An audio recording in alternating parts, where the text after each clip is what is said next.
Okay, camera's rolling. Get the podcast going, and let's go ahead and start our Instagram. Hello, everyone, and good afternoon. Bisi here, and hope you experience a wonderful afternoon here on a lovely Tuesday. And if you're overseas, good evening. Hope everything is well. And for those of you listening to me on the podcast formats, thank you so much for taking time out of your schedule to listen to me. Kevin is here, but Kevin's here. So he's over there.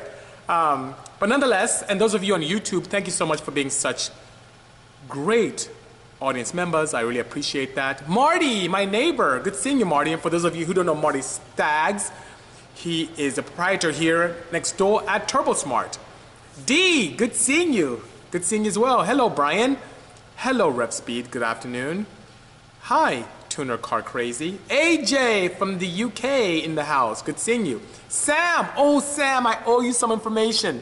Okay, Sam, after this, I promise I'm going to go to the dyno and get that information for you. Hello, Stefan. Iron Lungs, greetings. Campfire. Rasta.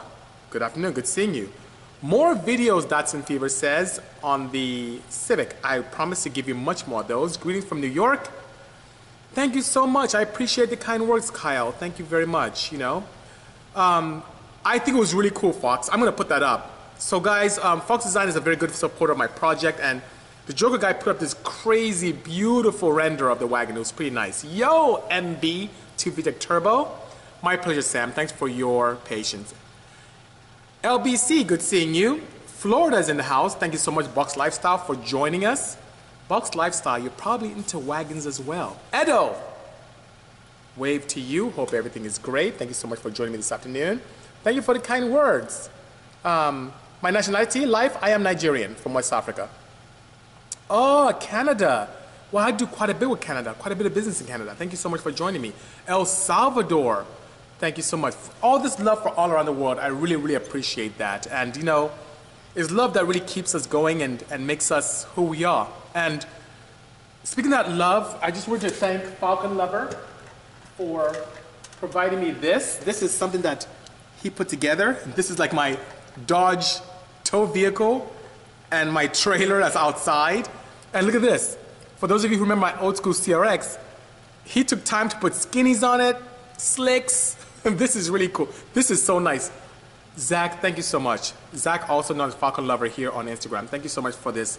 I have a soft spot for Hot Wheels and these toys, and the fact that he took so much attention to detail and built my CRX to its last design before retiring is really cool, which is really, really nice. So thank you so much, Zach, for that. I appreciate the kind words. Germany, good seeing you. I didn't go to asking spot turbo manifolds for D-Series. Not physical experience, I've physically seen it, but I haven't had the opportunity to play with it personally. I typically have custom manifolds that we make. Good afternoon, Danny GSR. Good seeing you as well. Joseph, Super Card.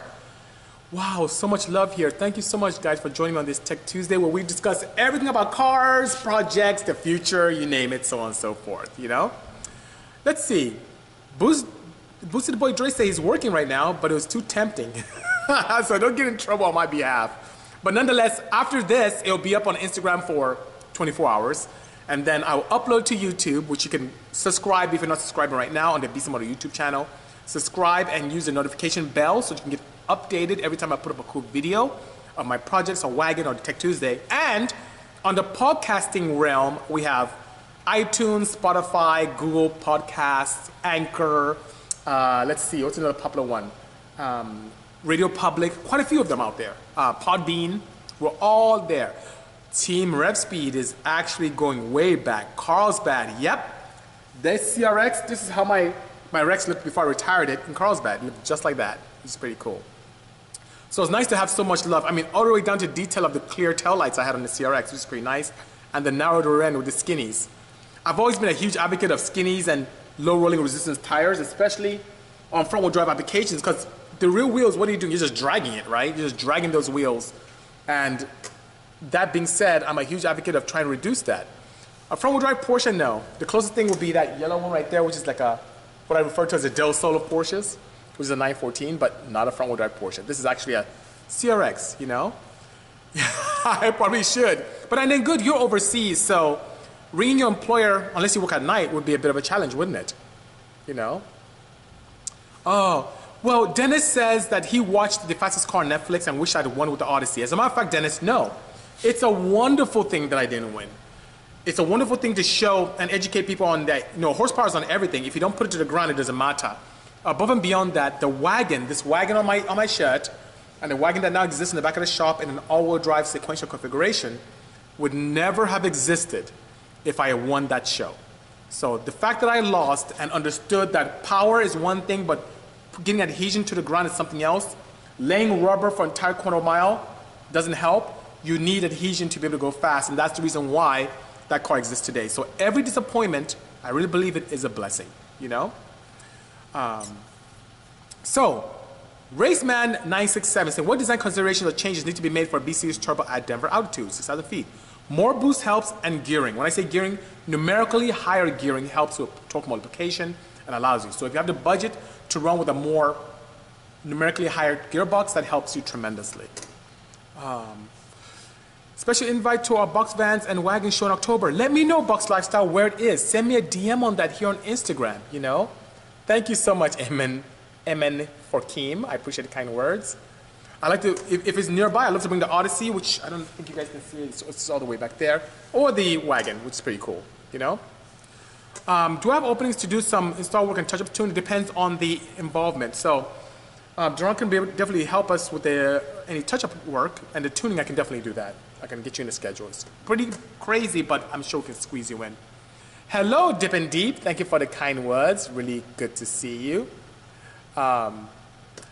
So, Pedro says I should do more build biology on Hoonigans. Yes, I do plan on doing that. So, this year is going to be really crazy with projects.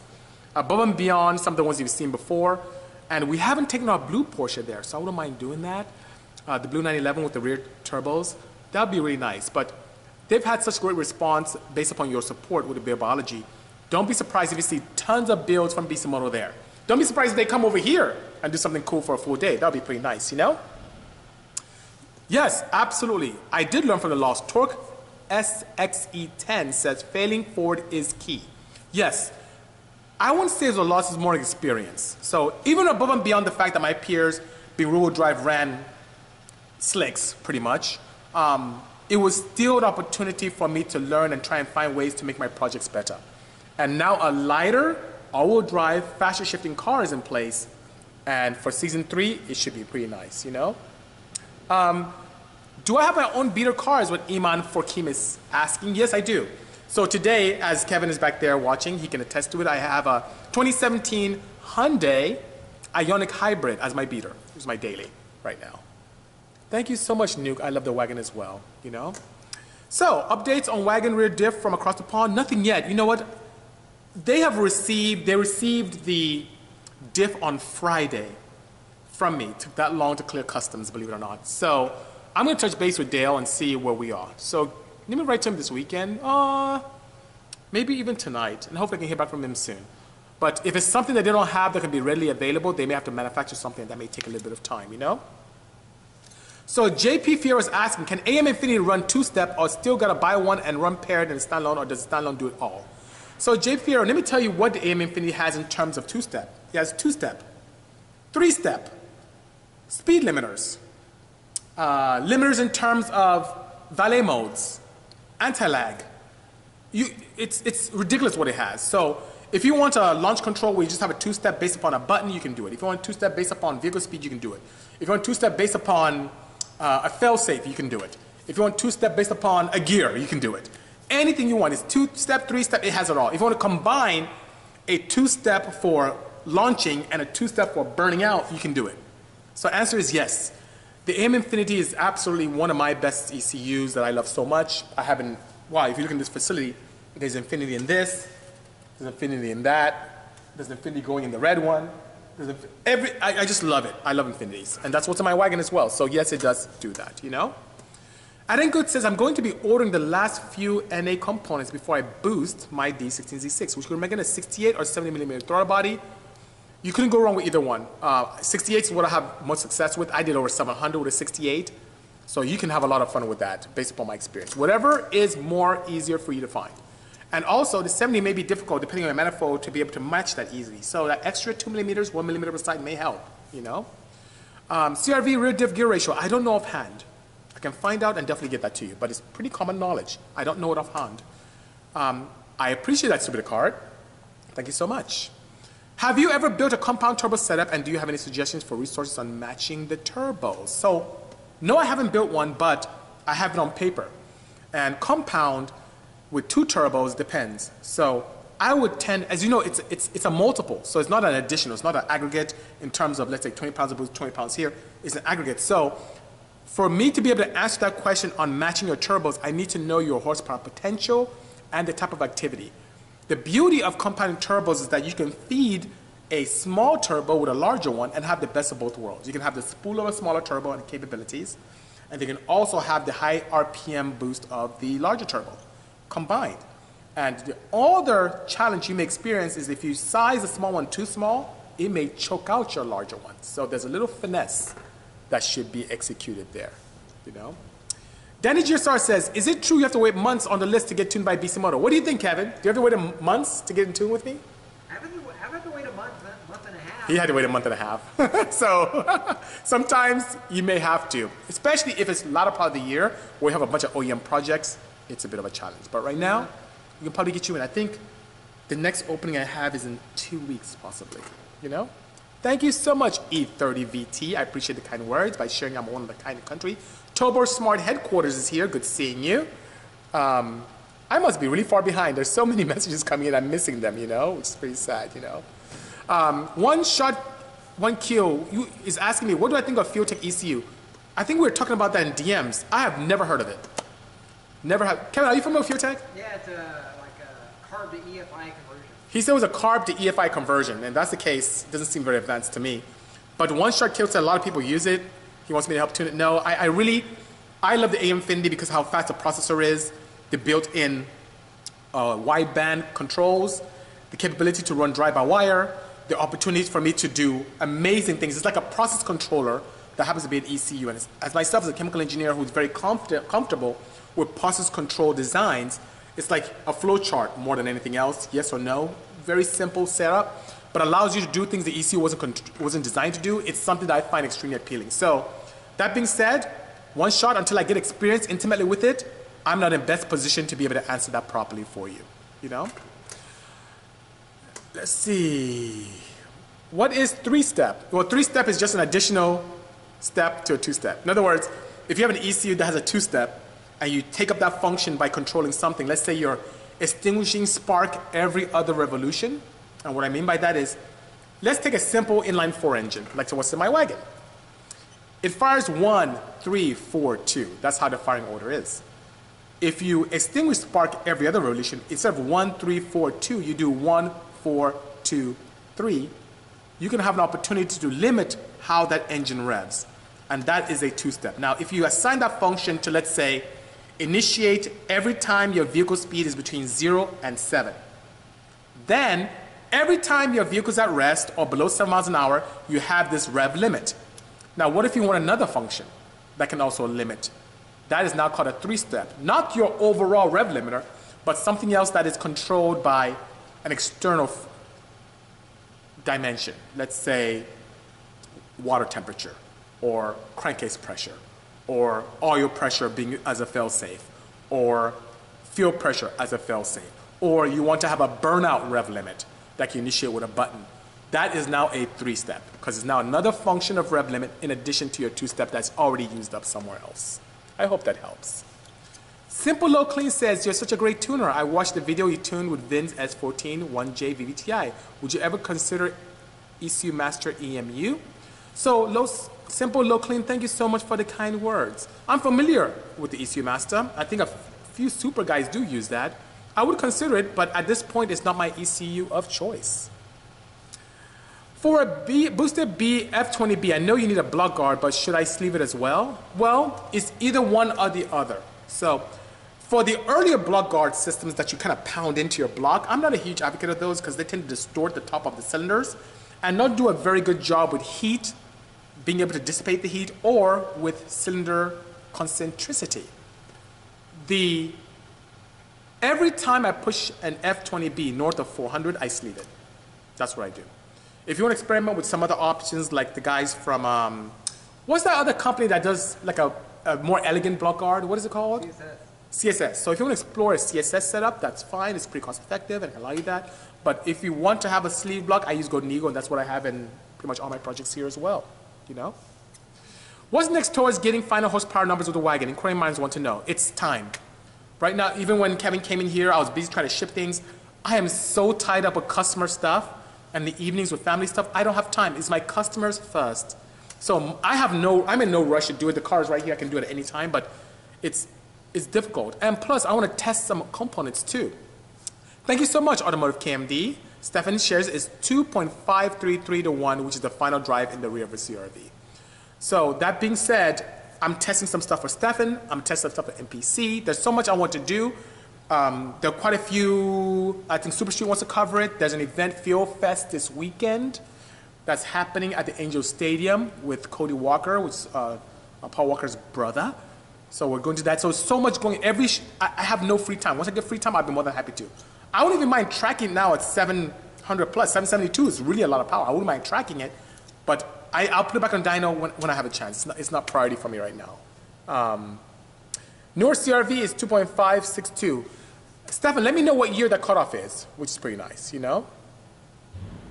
Oh, thank you so much, Psycho. Appreciate the kind words. Thank you so much. Oh, so many I'm missing. Let's see. I can't even keep up with them. I've bought an eBay Turbo Kit. I'm laughing. I should get my wig. Okay. So there are two pet peeves I have, and of course our friends from I Did Good can attest to this. eBay turbos.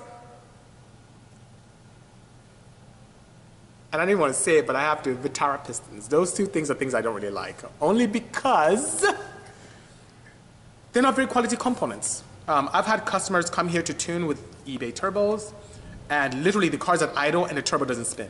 You rev it, and then it moves. I know, I think Good is laughing now. Retard pistons is a cost-effective way to be able to get lower compression in D-series setups, but when they go out, and they do go out, they disintegrate. And when they disintegrate, they take out your entire engine, the head, other cylinders, your turbo. It's not worth the savings. It's just not worth it. Invest properly. Begin with the end in mind, and do what's right. Begin with the end in mind.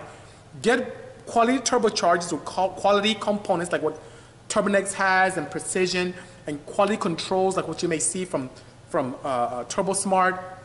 Get quality pistons like what you may see from Trom. Invest in your project and it'll treat you well.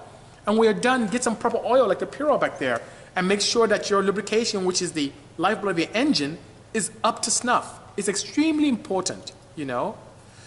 Yes, I Did Good says it. He says some people have had good results. Yes, getting results with a proper tune and so on and so forth will give you results. But what happens in the long run? As you may say, as you may hear, I Did Good from where you're from, a penny wise, pound foolish. You're trying to save a penny and you spend more than a pound. So that being said, the difference in price is maybe $250, $300.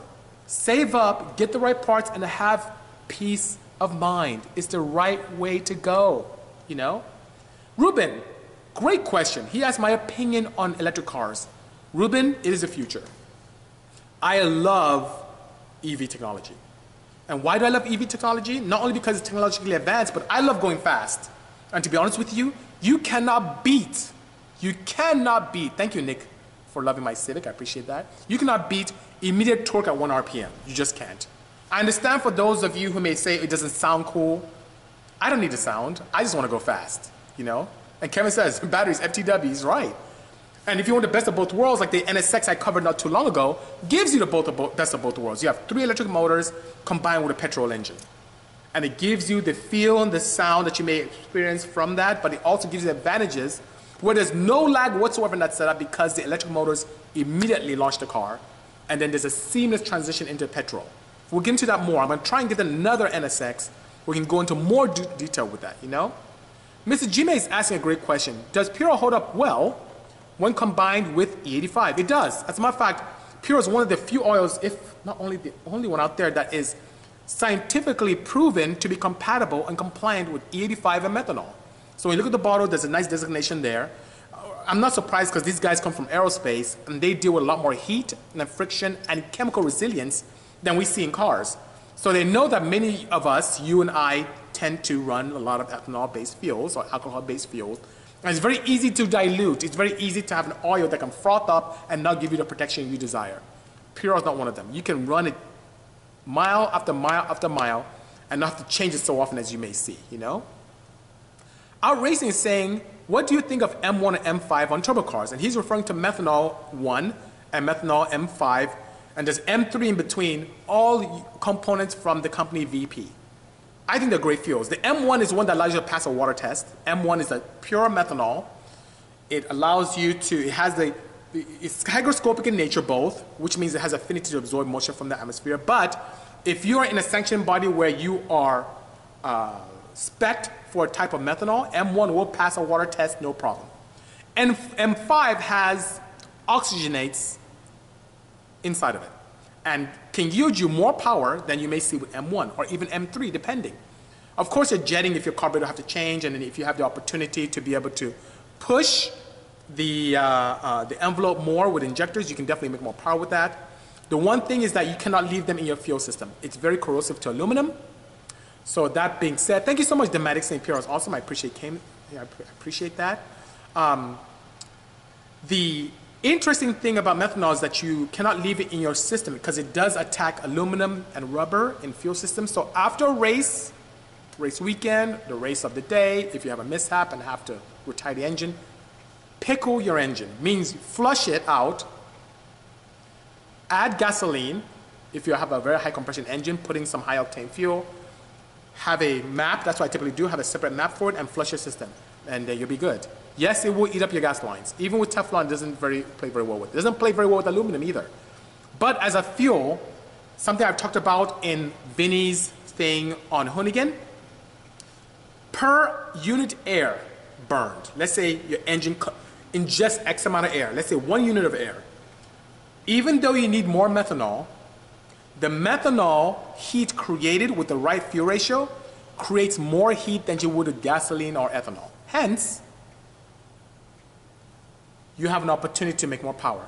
Plus, because it does something which is known as having a very low latent heat vaporization, when you spray it, when you atomize it, it tends to naturally absorb heat from its surroundings and create an environment where you have a cooler, denser intake charge. So that being said, it's absolutely fantastic, you know?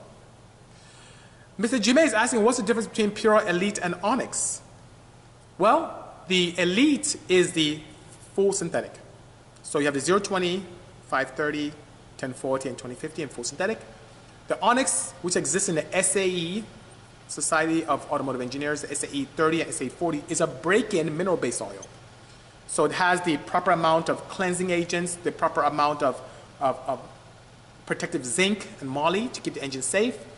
It is a mineral-based oil, so it allows for very good interaction of the rings to help a better seal, and some other proprietary compounds that they won't even tell me what it is. But break-in is Onyx, Elite is the pure synthetic, you know? What car do you recommend under 10,000 or 15,000? What does legendary BC recommend? It would be tuned for street strip circuit. What? S2K. What do you think? What do you think, Kevin? Car under $15,000. That'd be good for like all-around street strip circuit. I say S2000. I think it's a great buy. Yeah. If you're road racing, you can probably get away with a good deal on a Cayman or a Boxster, but those don't take drag racing very well. So, but S2000 is kind of cool. It's kind of good balance, you know. Chris91 Tasman is asking, oh, thank you so much, Out Racing. I'm here to help. What is my favorite ECU and why? AM, Haltech, or Motec? So, all three systems are good. So whether you're looking at the AM V2, the AM Infinity, the Haltech Platinum, Haltech Elite, or you're looking at Motec into the M series, they're all good ECUs. One thing I like about the AM is, first, the support is right here in good old USA in Southern California, so you can easily get support. That's one, which the other ones are overseas. Secondly, you don't have to pay for any upgrades. They're all open, by the way, you know? Oh, thank you, Ken. No problem. Next time, brother. I want something different today. Yes, I do lift. I do lift. I do work out almost every day. The AEM, if you look at the Motec, whenever you want to do any kind of very advanced closed loop, you have to buy that function, not control, you have to buy that function. You have to buy these options to open up, while the AEM Infinity comes open complete with all, the software and hardware is just open, all the features are open all the time. You don't have to worry about that, which is pretty nice, So that being said, it's not a challenge whatsoever. Sorry, Ikenna, well, I'm here to help. Ikenna, the reason why I'm here is because Tech Tuesday here started out with me getting the same questions on Instagram, on Facebook, on YouTube, same emails coming in, same questions through the phone lines. And I said, it would be great if there was an opportunity where I can answer these questions where everyone can enjoy. And most of these questions are, hey, Bisi, I have this project I don't understand. Bisi, could you explain this to me? Bisi, could you help me choose the right parts? Oh, Bisi, I'm curious about your project. Why did you do this? And I felt like everyone could learn from that. So that's why this started. And this is my 64th episode. So I've had 64 Tuesdays in a row, including Tuesdays fell on Christmas, Tuesday fell on New Year, Tuesday fell on when my son was born. I've come on in each one of these to help, hoping that I had the same opportunity when I was in your shoes, when I was trying to learn, Thank you so much, PBW forever. I appreciate that, When will we see a 1200 horsepower BC Electro Petrol NSX? We will know soon. I was in meetings with Acro last week, and discussions are still happening, so we'll see what happens. Yes, good job, man. Kevin, was there a question about a three-stage VTEC? He's asked it like 3 times. What do you think about it? Oh, cool. So three-stage VTEC, I think it's very good. We've had a few cars here from Southern California come into tune with three-stage VTEC. It kind of gives you a very nice opportunity for a very light flat torque curve, and there's a very nice way of doing it. So whether you have an AEM or a Hondata, you can use the standard ECU, but you need to use another output with a solenoid or relay to activate the third stage solenoid. So when done properly, based upon RPM and load, you can have a very nice torque curve. And if you take away any of the stages, you see a dip in power. It's really cool. And not everyone knows how to tune it. The first time I did, I had to be very creative, but you can do it with even a standard S300. You can do it with an AM V2. You can do it with an Infinity. You just need to have your VTEC solenoid connected to the VTEC output, and then have another output, which can be ground or 12-volt switch, which is also load and RPM based, activate the third solenoid, and you'll be good to go. Once your kid's asking, is it true I'm a Nigerian prince? I am Nigerian, but I'm not a prince. I come from a very nice household. Both my parents are scientists.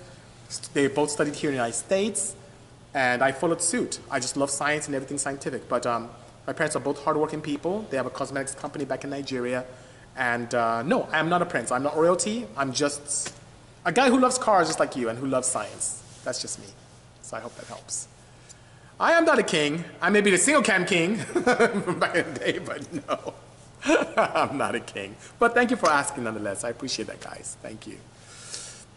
Ben is saying, hey, BC, awesome show. Thanks for the help. My question is, would an LSD diff break if I use a normal diff oil in it? So it depends on what type of limited slip differential you have, I don't drink Kagan water. I don't even know what Kagan water is, JP Fiero.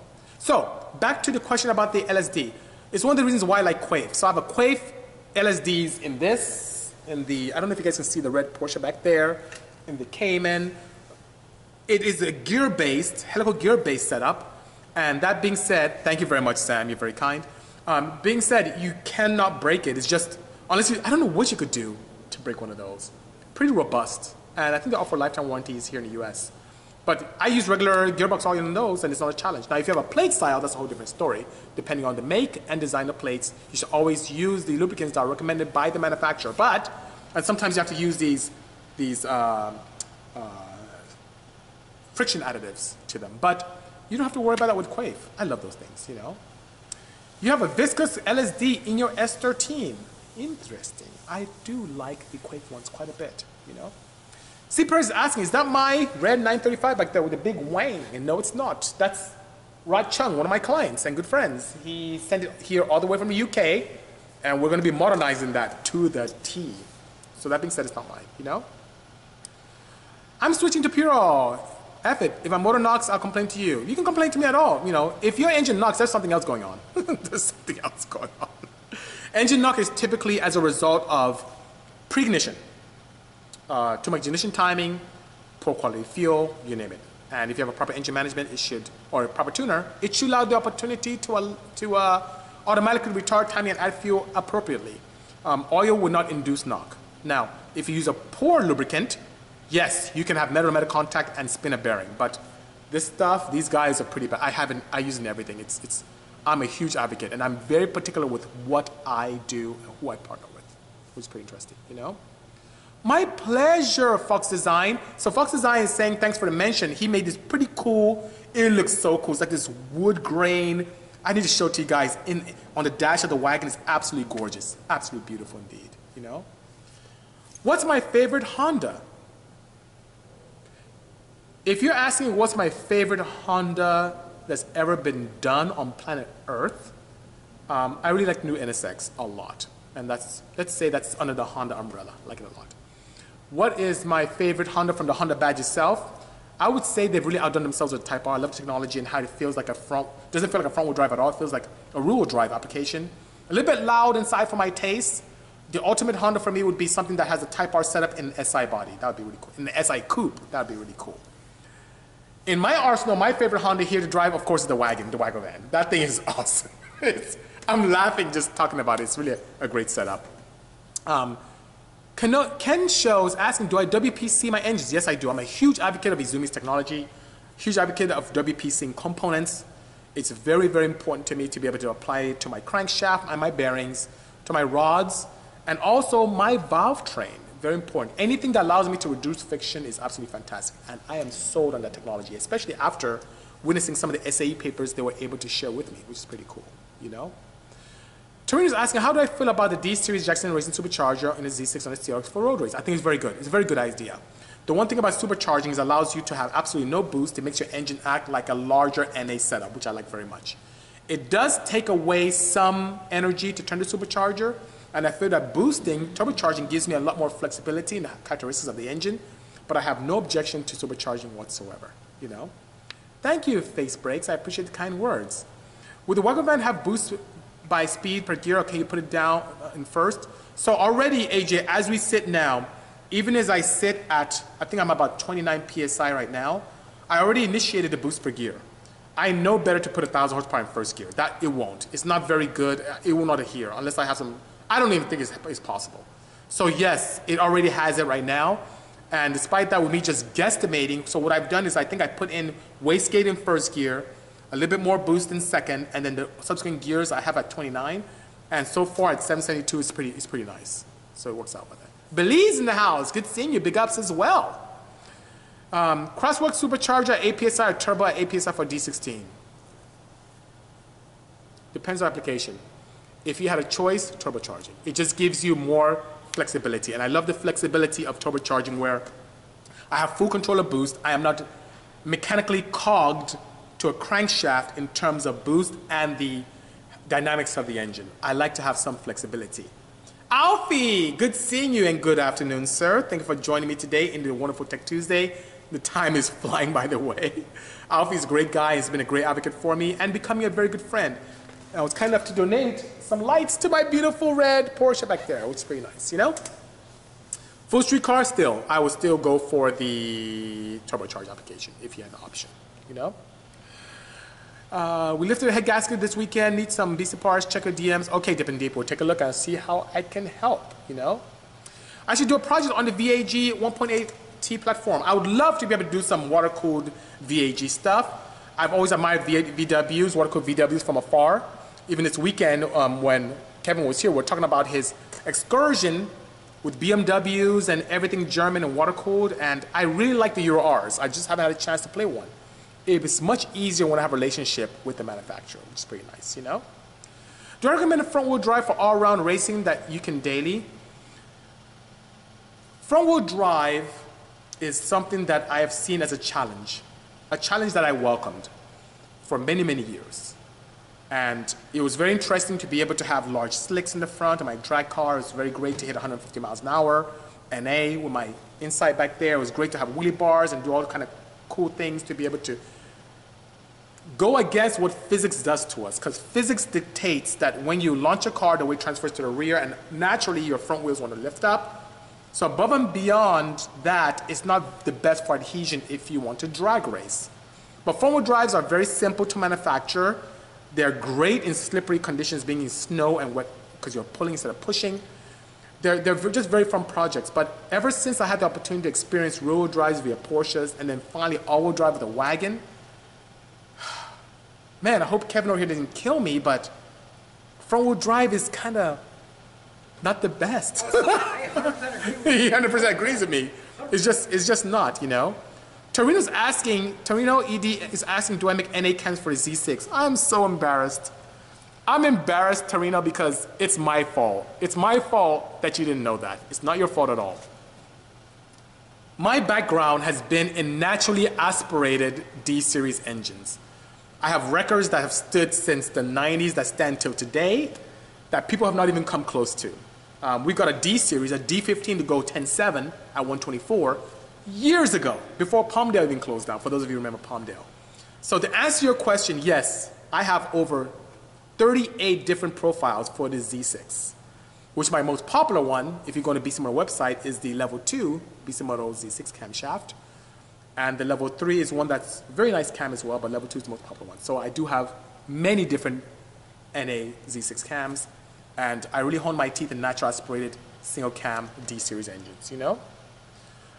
Which one? 2019 all-wheel drive Passport, Ridgeline, or Pilot? It depends. I like the new Passport. It's really cool, very nice vehicle that's very spacious, and Honda really went above and beyond to keep some luxury into that. For that price, I may go with a CX-9 Mazda, which offers a lot, just really amazing features, reliability, and just accoutrements, which are very nice. If you're going to be hauling things, I know you, Jeremiah, type 2, a Ridgeline may be up your alley because you toss things around, you carry things around, so it may be good to have a Ridgeline. That may not be bad. AJ from Relentless Racing, good afternoon, sir. Good seeing you this afternoon. By the way, guys, AJ is a fellow engineer, very down-to-earth guy, great instructor, fantastic racer, and last time when I went testing with our friends from Race Pack with the center seat Boxman and the NSX, I utilized skill sets and advice that AJ gave me. So if you guys are in Southern California area and you're looking for a good instructor or someone who can really point you in the right direction when it comes to racing, road racing, AJ is the man. AJ, I really, really appreciate you, sir. Thank you so much, you know. Let's see. Oh, thank you so much, Ed and Good. You're very kind. I talked about the best Hondas, Livingston. I think I talked about it a moment ago. Does Lopez Crankshafts build my stroker kit or just a crank? Who do I go to for rods? Lopez, I usually mean Lopez. Lopez Crankshafts is a place I've used for many, many years. And what Lopez does for me, he's been able to offset grind stuff. He's been able to resuscitate bad crankshafts. They do great polishing. He's a very talented man. But I don't go to them for stroker kits. For rods, wow, it depends. We can help you with some designs. Just shoot us an email at lab@bisimoto.com or sales@bisimoto.com, and we'll have a good time with you, you know? Ben is asking, have you ever thought about putting a Honda engine in a Porsche 911? Not in a 911, because in my opinion, I think that's blasphemy. I can appreciate people who do that. I appreciate the creativity, but I wouldn't do that. What I have thought of is AJ's tag on is Relentless Racing. Is AJ's tag on IG, Relentless Racing. What I've thought of is putting a K-Series engine in either a 914, like that, what's back there, oh, I'm sorry, right back there, or into a Boxster. I think that would be pretty cool. But not a 911. 911, the worst thing I've done is put a water-cooled engine in an air-cooled chassis like this one. This one has a GT2 water-cooled engine with a sequential gearbox in an old-school G-body. That's the craziest thing I would do with a 911. That's about it, you know? Can we buy the Boxster hardtop you have anywhere? Yeah, you can buy from us. We have it available. Shoot me a DM or email, and I'd be more than happy to assist you. You can get in both carbon fiber and fiberglass, which is pretty cool. My pleasure, Just Jesus. Have I done any rally racing? No, I have not, Son of Pain. I would love to. That'd be really cool, but I haven't. Maybe I should build the MR2 to be a rally. What do you think, Kevin? Should I put the MR2 to be more rally? Well, not if you're put the Civic motor in it. What are you talking about? Sorry. K-Series in 944, that should be pretty cool. Yeah, that should be good. Would a hard top work on a 987 Boxster? Good question. I'll find out. Shoot me an email, sales@bisimoto.com. Let me find out if it'll fit. Because I've only put them in 986s. It depends how bad they changed. I don't know. And let me know if you're racing or if it's a street thing as well, you know? Facebook saying, hey BC, I'm thinking about getting a CRX. Are mods to make power easy to obtain and install? What is a way to make some reliable power if I'm looking daily as well? So the CRX, wonderful car for its day. It's a, I love, let me take this back. I love 3 cars when I came to this country. Came to this country as far back as 1989. There are 3 cars I just like fell in love with, I had to have if my budget allowed me. And my budget didn't allow me to do the first 2. Well, my first was really a financial budget. The second was a mental budget. And the third was actually what I ended up getting. So I fell in love with the MR2, first gen, the Pontiac Fiero, and the CRX. I did. I'm getting this crazy look from Kevin. I loved it. The look, the wedge look, the fiberglass, it looked really, really cool. They all catch on fire. I didn't know that at first. So he said catches on fire. I didn't know that at first. So that being said, I couldn't afford the MR2. The Fiero, I looked at Consumer Reports, and that was out. And then the CRX was the next one. So CRX is very nimble, very cool car. I think it's, Honda had, I don't even know what the Honda's going to do to outpace themselves with that. It's just maybe the Type R is the closest thing, but the CRX was so iconic. The first gen was cool. The second gen was even better. And the one thing about CRX is as nimble and fun as they are is by today's standards, even by standards about a decade ago, they're not powerful enough. They're just not enough fun. So here's how you can make your CRX fun. K-swap it. Don't kill me, guys, but really it does a great job. Either you do a D-series and go ham on it, or you K-swap. And a K-swap is absolutely fantastic. It just allows you to have the power and reliability of a stock engine, and you can do north of 200 wheel NA, and you just have the fun factor and heritage of the old school CRX. It's really cool. Torino loves the CRX, absolutely. And to answer your question, between Ferrea and Supertech, definitely I love Supertech AJ. That's my choice, you know? Hey BC, have you seen the D16Z6 that is running 9.0 at 161 almost 8s? It's in stock sleeves, OCS says. Car's name is Nanny. I don't know that, but I do know there's a team, I don't know the owner's name, who just made, and I should put a post up soon, they made 822 horsepower to the wheels in a D-series. And of course they're using Bisimoto camshafts. So that being said, a Bisimoto camshaft I should say. So I love any one single cam doing crazy stuff. I love it, love it. And pretty much everyone out there that's doing well has some component from us there, which is pretty good. But more power to any D-series guys are out there putting in work. I love it. I absolutely love it indeed, you know? My pleasure, face breaks. B-series, just Izus, I hear you. The B-series, as Kevin has in his lovely EF, is the small block Chevy of the Honda world. It'll continue to have aftermarket support, has tons of it, and is really a fun car. And nowadays, you know, the prices kind of fluctuate. Sometimes I see them go up and they come down, but despite the case, the B-series are still workhorses. Don't sleep on a B-series. You can get embarrassed by one very easily, you know? Thank you so much, Innovative Mount. It came from you. Well, you via high-end. But thank you so much, you know? Javon asking, can you make a phenolic intake manifold gasket for a Porsche 944 Turbo? Absolutely I could. Demand would dictate. Unless you want a one-off. If you want a one-off, write to me. One-offs can be a little pricey, but I can definitely do that for you, you know?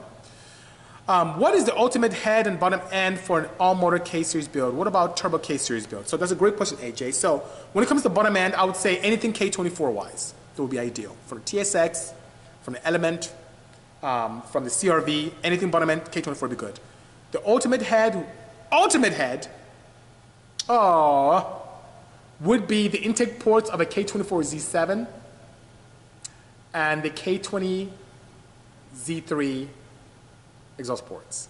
But how about this? If you want to use something that's commercially available, I would say full TSX. That would be ultimate. That would be the ultimate. Full late model TSX before the integrated manifold. And speaking of integrated manifold, when you go turbocharge, you can't beat that, guys. I'm telling you, I've talked about it, I've proven it, I'll show more data concerning that. to allow people to understand more, when you have that integrated head, it's like a very efficient log manifold. You put a shorty exhaust manifold from PRL, put a turbo on it, the thing spools like crazy. You can spool a 72 millimeter like that, like it's nothing. You don't have enough chance to lose heat and radiation to the atmosphere that is supposed to do a good job in spooling the turbo very nicely. You know. Kevin, yes, I like the 4-piston heads. I love Luke's stuff and what he does in terms of CNC machining. But I assume that AJ was asking about a base head. But definitely, there's so much benefit in porting. I'm a huge advocate of doing appropriate head porting and polishing appropriately. The head holds the highest potential for power, definitely. You know. So back to the turbocharged K series, the heads from the K24Z7 and Z3 with the integrated port is ideal for turbocharging. And you don't have the heat issues of rejecting heat into the engine bay that you may have with long manifolds. It's amazing, which is absolutely fantastic, you know? Any word on when you start playing with rotary engines? So Kappa, that's the beauty of the internet and me interacting with you every week. So I keep you guys up to date with my interactions with the manufacturers, when I go to have time with them, when they send a car to me to play around with and get more intimate with their values and their culture and the cars themselves. But it takes a long process to have a relationship with a manufacturer. It happens over months, sometimes years. It took me 3 years to be able to work with Hyundai. It took me 12 years to work with Honda. Now, I'm not saying it's going to take that long for Mazda, but it does take time. I definitely will have the opportunity to keep you guys abreast. When I do secure a closer relationship with Mazda, we can start building cars with them. It'll be absolutely fantastic. And then good thing is 4 figures possible in a D series? It is possible with a lot of massaging. Is it worth it? If that's your goal, yes, it can be, but it can be quite financially draining. For example, my experience has been when I pushed my D series post 750, I cracked my block in half. I cracked the block, it just wasn't designed. This is an Econobox engine that was designed to make 100 horsepower, thereabout, and we're doing multiples of that horsepower. And what I noticed to my friends up north and dealers up north, which is Speed Factory, they experienced the same thing as me. When they start pushing it towards 800, they crack the block too and start making the block brace. The guys who just I think they ran Ignite 114, Ignite 115, anyway, the E98 from Ignite, and they just did 822 on a D series recently. They also have a brace on the engine. So when you have to brace the engine to keep it together. By that time, I'll just do okay. You know, I love Ds, but it's possible. Head work, bracing, a lot of work. The turbocharger will have the opportunity to be able to dictate that and the components and tuning, but it can be an expensive excursion, you know? Would there be a benefit from a D15B ported head versus a Y8 head? If the ports are the same, no. Actually, the ported D15B VTEC could flow more than your stock Y8. It depends. If you're porting both, you can have a contour to get the same flow. Am I able to tune remotely? So Javon, yes I am, but I don't do it. The reason why is because remote tuning, it's impossible to optimize ignition timing. You can't optimize ignition timing remotely. You can't optimize it on the street. There are also certain nuances that you can't tell on the engine unless you're in front of it. There are certain things you can hear, feel, smell. There are certain things you can look with temperatures. I just don't do it. It's not good for you. It's not good for the client. It's not good for the industry. I'm not a huge advocate of it. It's better for you to find a local tuner that is worth his or her salt, a local tuner that has the opportunity to be very reputable and can do a good job for you.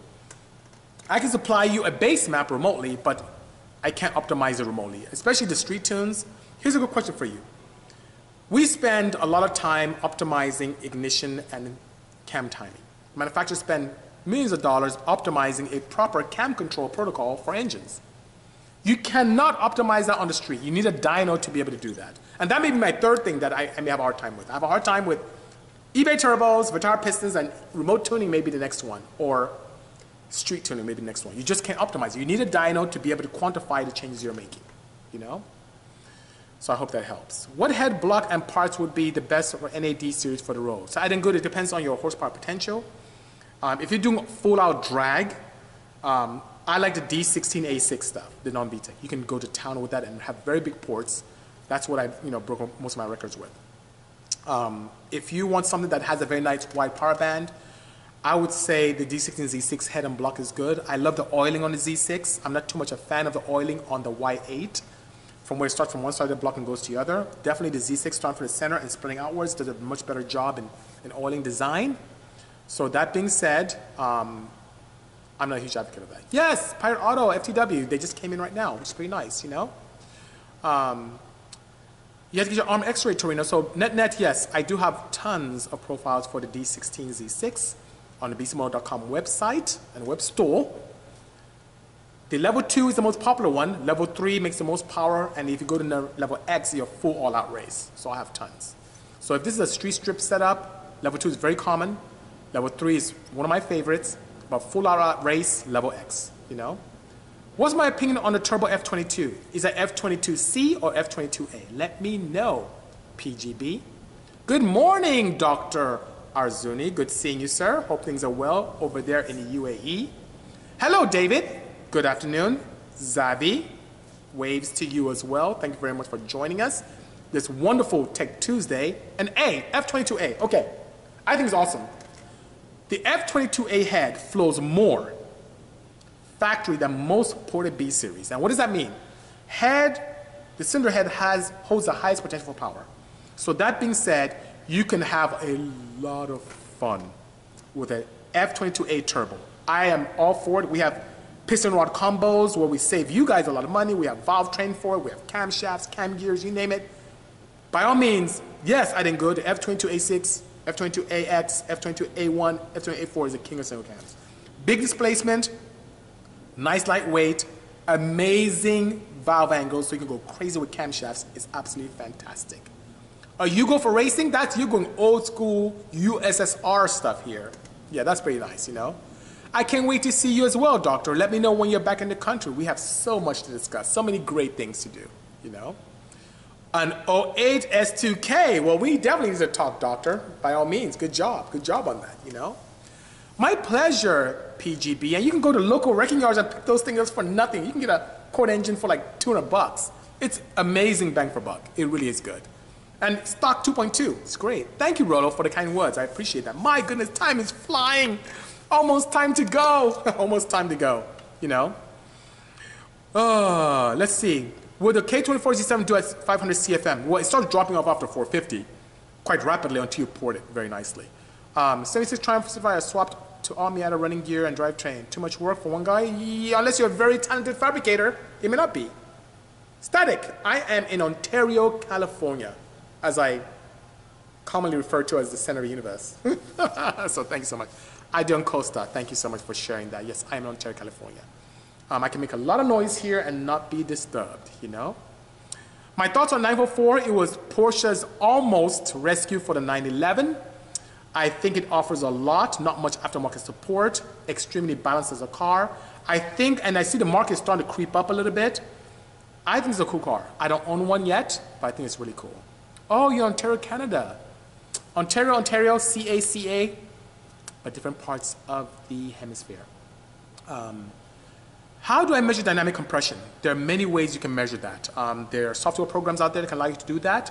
The easiest way to measure that in dynamic compression is to use pressure devices or transducers between the head. Oh, thank you so much, Conduti. I appreciate the kind words. No worries. My apologies for that, sir. So, not in tuning or building personally, but in designing parts, yes. Pistons and rods, you know. Thank you so much. It's much warmer, I should say, Alfie. So thank you so much for sharing that. Ontario, California, it's much better. I've been to Canada. People there are very pleasant, but it's very, very cold, especially this time of year. So I hope you're staying warm out there in Ontario. Hope everything is well, you know. I see that our friend Zavi has a stock 96 EK, needs more power. What would I recommend on a budget? On a budget, intake, header, exhaust, proper oil, and nitrous. That's what I recommend on a budget. But turbocharger, you cannot go bad with that at all, you know. Bisi, I'd like you to do an electric S2000. Someone on the EVA forums bought a roller and added electric motor. That's pretty cool. I think that's cool. I wouldn't mind doing that. That'd be a pretty nice project, you know. Thank you so much, Tomek. And appreciate you liking the show that we did on Fastest Car. Hopefully you enjoyed the show quite a bit. And by the way, as I mentioned earlier in our interaction today, my loss was actually a good thing. It allowed me to build this wagon van. Because I had issues with traction on that car during that day, and other people were misbehaving in terms of the rules, I had the opportunity to build something that's so awesome that is slated for season 3. So stay tuned. Season 3 is going to be really, really exciting. My pleasure, Zabi. My pleasure indeed. Well, guys, it's almost the end of the hour. I really appreciate you guys joining me this afternoon. Please provide me some feedback on how you like our sessions, what you'd like to see of us. I have this pretty crazy red. Time I see how it went red? It shows me that it's time for me to go. But nonetheless, I'll be more than happy to oblige. I take criticism constructively and love to be able to help you guys out. So in the meantime, stay tuned. Take care. Oki, great job on the wagon. Congratulations. AJ, see you soon. Blessings as well, Akmal, and have a pleasant afternoon. Take care, everyone. Cheers.